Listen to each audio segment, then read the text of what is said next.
আল্লাহ তো দলাদলি করতে নিষেধ করলেন, তাহলে আমাদের মধ্যে দলের ঝগড়া আছে না নাই?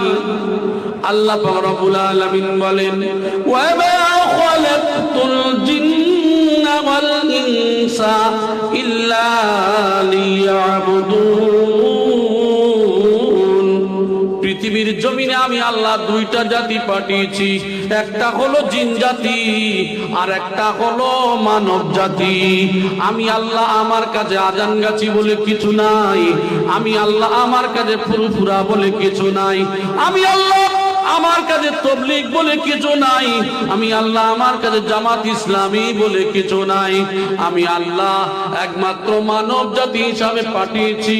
হে মানব জাতিরা, একমাত্র তোমরা আমি রব, আমি আল্লাহ আমার তোমরা ইবাদত করবে। জোরে বলি সুবহানাল্লাহ।